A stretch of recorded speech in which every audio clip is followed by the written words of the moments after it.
Good evening. Now, let's discuss AIPAC. But before we get to AIPAC, we need to go back into its history so you know how it got here before we break down everything that is within AIPAC. You know, the espionage, the attachment to mobsters, and the foreign agents. Yeah, it's not a Lifetime movie. It's real life. So let's get started with the American Zionist Council, AZC.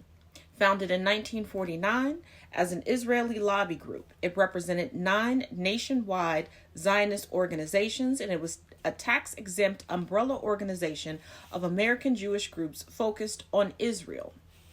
It included the Zionist Organization of America, ZOA, and Hadassah.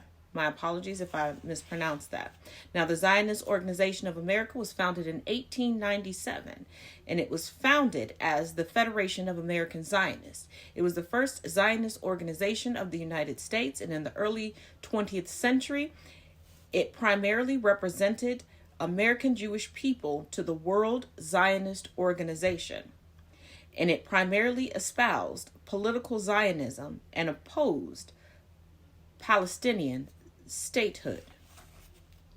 Now back to the AZC. It acted as an umbrella group for public relations, lobbying, and outreach on Capitol Hill. From 1951 to 1953, Isaiah Keenan was the Washington representative. Its early years were characterized by a bureaucratic struggle within Jewish and pro-Israel movements. In 1962, President Kennedy and U.S. Attorney General Bobby Kennedy forced the AZC to register as a foreign agent.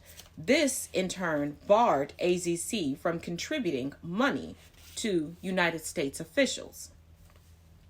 Now, the World Zionist Organization, WZO, was founded in 1897. And it was founded at the initiative of Theodore Herzl at the First Zionist Congress in August 1897 with co-founder Max Nordau. From 1897 to 1960, it was known as the Zionist Org, ZO. Its goals were set out via the Basel Program.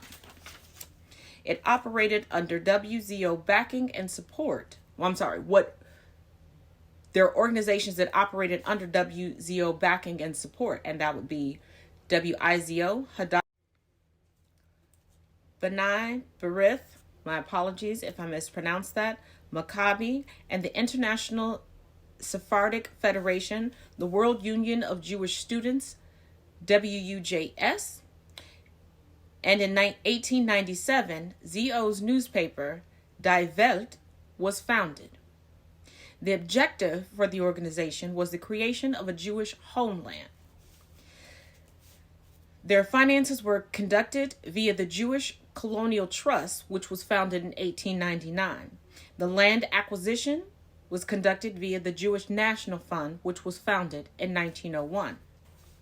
Now, Hadassah, and once again, my apologies if I am mispronouncing that, also known as the Women's Zionist Org of America, was founded in 1912 by Henrietta Zvold. It is an American Jewish volunteer women's organization. It fundraises for health initiatives and community programs in Israel, including the Hadassah Medical Organization in Jerusalem.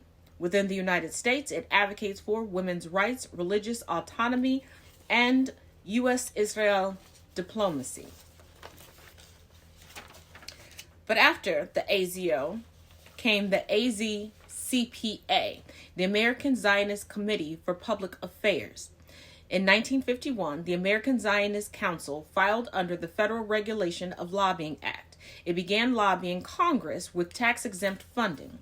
Isaiah Keenan, please take note of that name, changed the name to AZCPA when the Eisenhower administration objected to the use of tax-exempt donations raised for charitable relief were being used to lobby on behalf of Israel. Keenan claimed that AZCPA raised and only used separate non-tax deductible money for lobbying.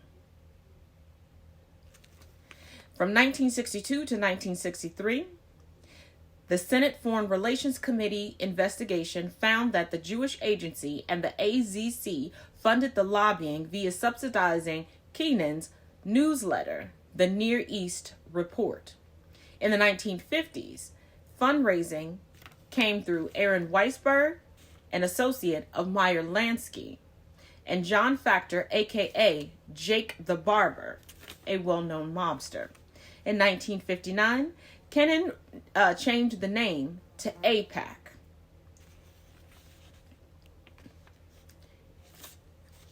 And then U.S. Undersecretary of Treasury Fred Scribner advised major Zionist organizations that they needed to restructure operations to avoid problems with the IRS, the Eisenhower administration, and the Department of Justice.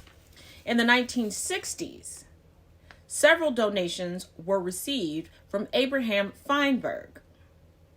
In 1958, Feinberg had been designated by the Israeli Prime Minister David Ben-Gurion, my apologies if I pronounced that incorrectly, to be the primary benefactor organizing private donation to Israel's clandestine nuclear weapons program.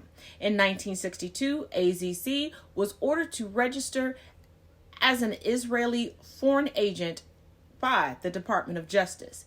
In 1963, the Senate Committee on Foreign Relations hearing found that AZC laundered more than $5 million in the Jewish agency's money into public relations and lobbying over 2 years. We'll continue more of this historical deep dive into AIPAC and its many tentacles of history tomorrow. Till then.